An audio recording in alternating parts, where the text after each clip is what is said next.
Welcome to the Hey Mama Homeschool Show, centered around family life and home education. How do you get homeschooling and housework done? How do you help children who are struggling? How do you teach a rebellious child? We have answers. You pour into your family daily, and we are here to help you. Brought to you by the Old Schoolhouse, your trusted partner for over 20 years. Hey everyone, welcome to the Hey Mama Homeschool Show. I'm your host, Christine, and I am a homeschooling mom of two boys here in Ontario, Canada. And I have the privilege of working for the Old Schoolhouse. I'm so glad you've joined me today. Before we get started, I just want to mention that our episode today is brought to you by thomasnelson.com. Celebrate Advent with Discovering Christmas, a 25-day devotional for kids. Explore hope, joy, peace, and love while engaging with the first Christmas story, reminding families of the true reason for the season, our Savior's birth. So you can go to www.thomasnelson.com and find out more information about celebrating Advent with your family. So today's episode is called Why Are They Always Hungry? Food Planning Help. So how many of you have heard these famous words? Mom, I'm hungry. It's a phrase that for some reason never seems to get old. And with homeschooling and in life in general, it seems like those words are on repeat in our homes. And I'm sure many of you are nodding your heads right now.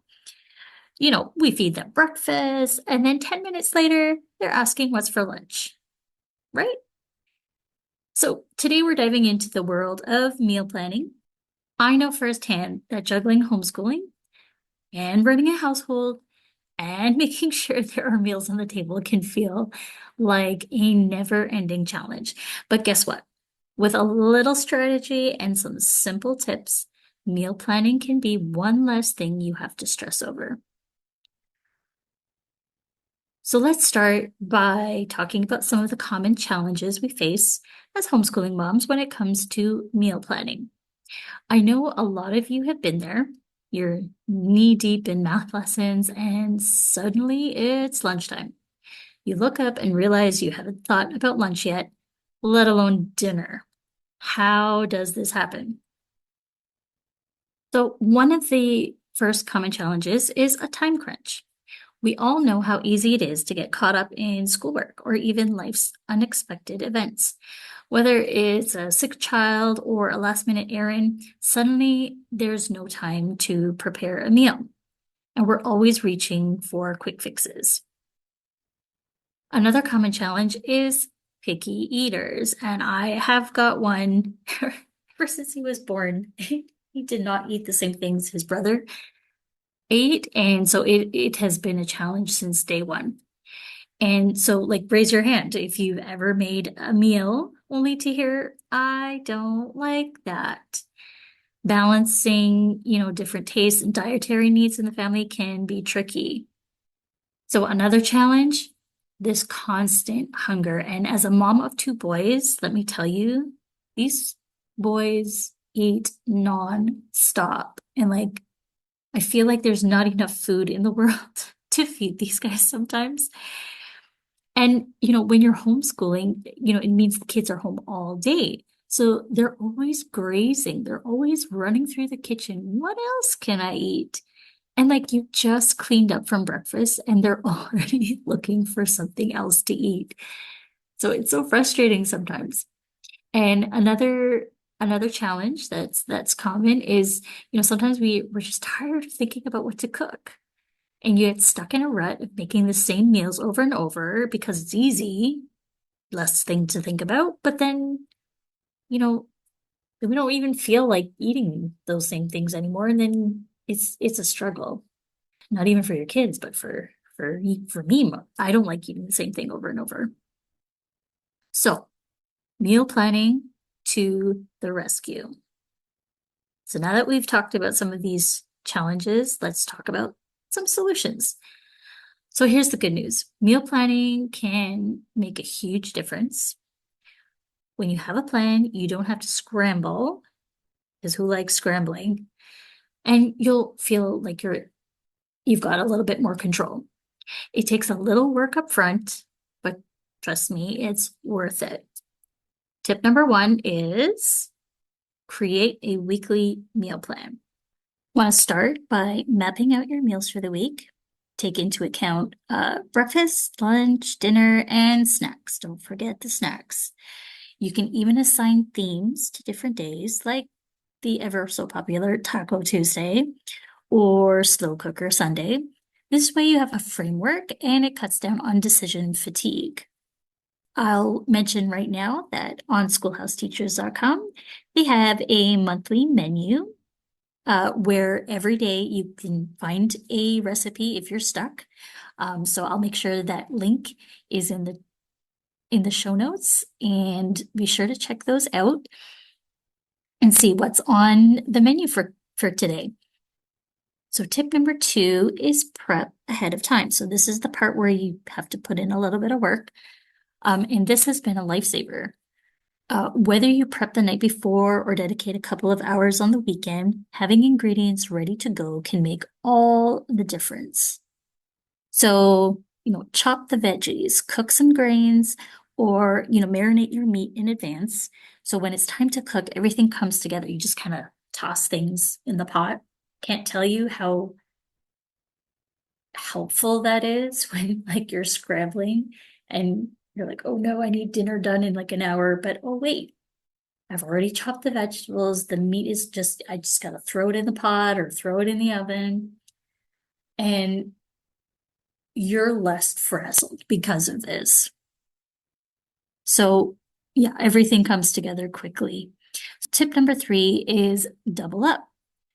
Cook once, eat twice. So, if you're making a casserole or soup, double the recipe and freeze the other half for later.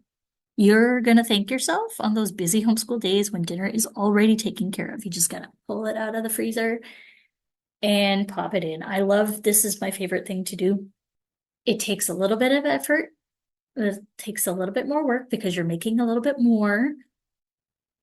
But again, you're going to so appreciate the fact that one day when you're stuck, oh, wait, I have something in the freezer. So freezer meals are amazing.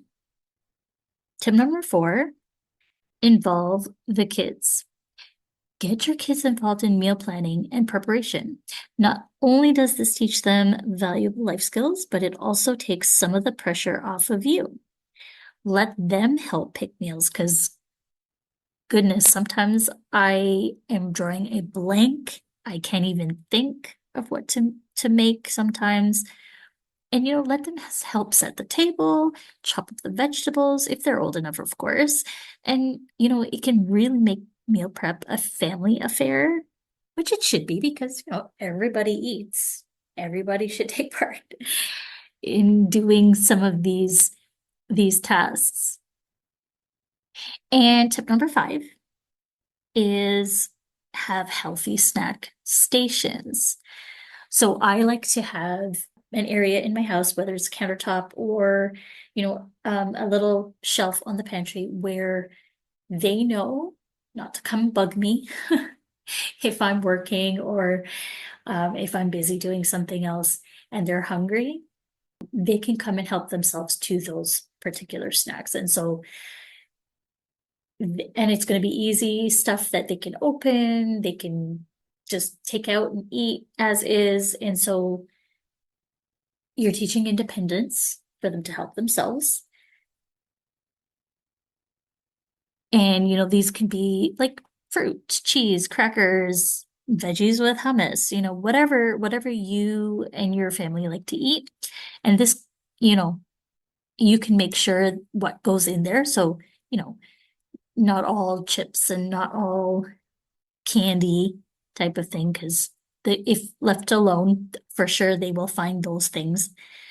So, make sure you set them up for healthy eating throughout the day.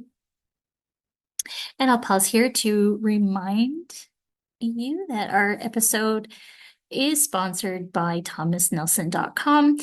You can celebrate Advent with Discovering Christmas, a 25-day devotional for kids.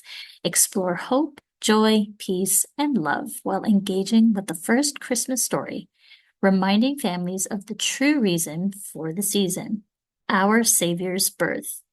So be sure to visit www.thomasnelson.com for more information. Now that we've talked about a few tips and solutions that you could try to help combat these common challenges of why they're always hungry, we might have the best meal plan in place and life still happens. Because believe me, I am a planner, I am a very organized person, but life happens and throws the schedule out the window sometimes. There are busy seasons where meal planning just feels impossible. So I'm thinking holiday time, moving, or you're just dealing with a family crisis. It happens. And it's important to give yourself grace during those times and just simplify wherever possible. So I have a few more tips for you so you can navigate these busy seasons. So tip number one, have some go-to quick meals. So make a list of go-to meals that take 15 minutes or less. And, stock your pantry. Make sure you have these items so that you can do this quickly. Things like scrambled eggs, grilled cheese, or pasta with jarred sauce. Easy, easy, easy. It's not going to take you very long. And let me tell you, breakfast items, we have had pancakes and or scrambled eggs and toast for dinner very often. And no one's complaining because they like that stuff. And so these kinds of things that I listed here are perfect for those days when everything is chaotic and you just need to get something on the table. And as I mentioned, tip number two, stock your pantry and your freezer. Told you freezer stuff, frozen pizza is a lifesaver sometimes. So keep a well-stocked pantry with staples like pasta and rice and canned beans and frozen veggies in the freezer. Things that you could just grab quickly. I know we've had chicken nuggets, chicken strips, those kinds of things. You just pour out some sauce and frozen French fries as well to go on the side. We like to keep some frozen garlic toast because those are quick and easy to just pop those in 6 minutes in the oven and you can throw together something. So having these on hand means you can whip up a meal even when you haven't made it to the grocery store. And tip number three, and this one I struggled with for the longest time, embrace the slow cooker and Instant Pot. And I gotta tell you, I don't know why, but I was against the slow cooker. And a lot of moms were like, what is wrong with you? Why don't you have a slow cooker? And so I eventually invested in one. And later on, I did end up getting an Instant Pot as well, which I love now. These appliances are your best friends on those busy days. You can throw ingredients into the slow cooker in the morning and kind of forget about it, which is kind of nice. And then by dinner, you've got a meal ready to go. And with the Instant Pot, you can cook something much faster when you don't have a lot of time. And honestly, if you were considering an Instant Pot, definitely look at it. There's so many recipes that you can find online. Family friendly one. One of our favorite meals is a one pot spaghetti recipe. And it's just it saves you from having the different pots for the noodles and then the sauce and all of that stuff. You just throw everything in one pot and it's about 8 minutes and you've got a whole meal ready to go and it's delicious. So here's some other ways that, I talked about getting your family involved, and just here's some resources that uh, you can use to help inspire you, help you keep focused, and, do together with the kids, as I mentioned, about getting them involved with this whole meal planning process. On schoolhouseteachers.com, you can find courses like family nutrition. So, really look at what you're putting in your bodies, and this will help you choose wisely when you are meal planning. There is the whole cooking course and a daily bread devotional. It's all about making different kinds of bread, but it's also a devotional, so that one is a good one as well. And as I mentioned before, the monthly menu. There's a menu item for every day of the month. So I encourage you to go check it out and try something new today. So I hope that today's episode has given you some encouragement and practical tips to help you feel more confident about meal planning. Whether, you're just starting out or you've been homeschooling for years, feeding your family doesn't have to be overwhelming. Start with the small changes, and before you know it, you'll be meal planning like a pro. And as I mentioned, remember, grace is key. There will be days when the plan falls apart, and that's okay. Tomorrow is a new day, and God's mercies are new every morning. So you've got this, Mom. If you have any meal planning tips that I haven't mentioned, or some favorite recipes, we would love to hear them. You can reach out to me on social media, or you can send me an email. And if you found this episode helpful, don't forget to subscribe and share it with a fellow homeschool mom who might need a little meal planning encouragement. Don't forget, you can go over to the show notes at homeschoolshow.com and see all of the links that of the resources and websites that I've mentioned, and other information that is related to this topic. So don't forget to check out the show notes. And a new episode comes out every Monday, so be sure to tune in. I'll let you know what's coming up next. We've got How to Help a Struggling Reader. Then we've got Thanksgiving, the History and the Heart. And then we've got Finding Rest in Spirit, Soul, and Body. So mark those down and stay tuned. Those are coming up next. And I just want to say thanks for tuning in. And until next time, keep homeschooling with joy and feeding those hungry kiddos. Be blessed.